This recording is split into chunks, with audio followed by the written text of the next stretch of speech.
महाभारत के सबसे शक्तिशाली अस्त्र सुदर्शन चक्र से जुड़ी कुछ रोचक कथा।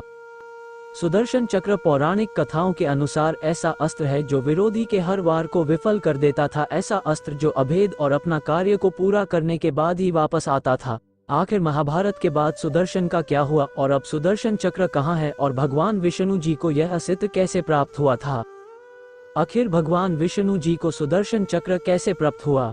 दरअसल सुदर्शन चक्र भगवान विष्णु का अस्त्र था और इसे उनके ही अवतार धारण कर सकते थे। यह अस्त्र एक साथ कई कार्य कर सकता था। इसके निर्माण के पीछे भी कई अलग अलग मान्यताएं हैं। शिव पुराण के अनुसार एक बार भगवान विष्णु कैलाश पर्वत पर चले गए और वहां पहुंचकर वह विधि पूर्वक शिव की तपस्या करने लग गए। श्री विष्णु भगवान ने कई हजार नामों से शिव जी की स्तुति कर तथा प्रत्येक नाम उच्चारण के साथ एक कमल पुष्प शिव को अर्पण करते थे।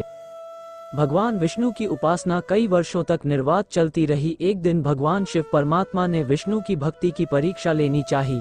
भगवान विष्णु हर बार की तरह एक कमल पुष्प शिव को अर्पण करने के लिए लेकर आए। तब भगवान शिव ने एक कमल पुष्प कहीं छुपा दिया।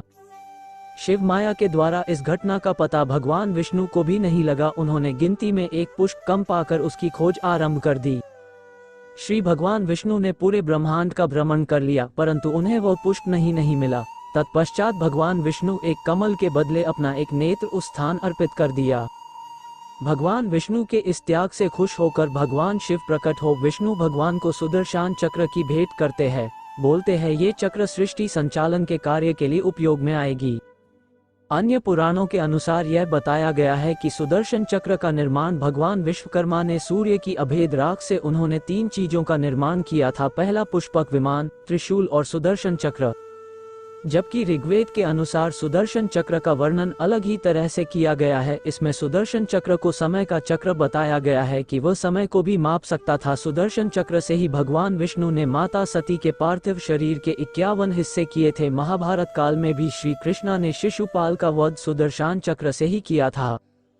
महाभारत में जब अर्जुन ने जयद्रथ को सूरज ढलने से पहले मारने का वचन लिया, जब श्री कृष्ण ने सुदर्शन चक्र से ही सूर्य को ढक लिया था, लेकिन इसके बाद सुदर्शन चक्र का कोई वर्णन नहीं मिलता। आखिर जब श्री कृष्ण ने देह त्याग किया तब सुदर्शन चक्र का क्या हुआ?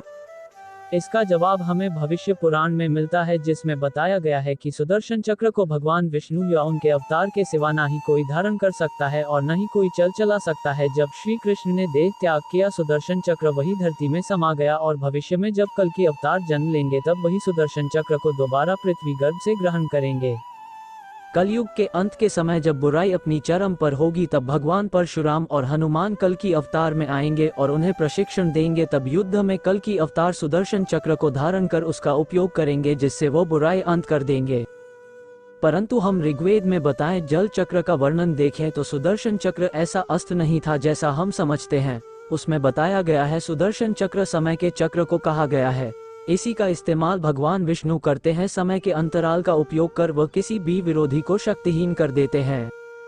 महाभारत में भी जब श्री कृष्ण ने अर्जुन को विराट रूप दिखाया था तब सुदर्शन चक्र के इस्तेमाल से ही समय को रोक दिया था। तब रुके हुए समय में ही श्री कृष्ण अर्जुन को गीता का पूरा ज्ञान दिया था। अगर हम ऋग्वेद के ज्ञान से समझें तो सुदर्शन चक्र कोई भौतिक अस्त्र था ही नहीं जो कोई और देख या धारण कर सके। ये सृष्टि के संचालक भगवान विष्णु का अवैध गुण है जो हमेशा उनके और उनके अवतारों के साथ रहेगा। चैनल को सब्सक्राइब जरूर करें। धन्यवाद।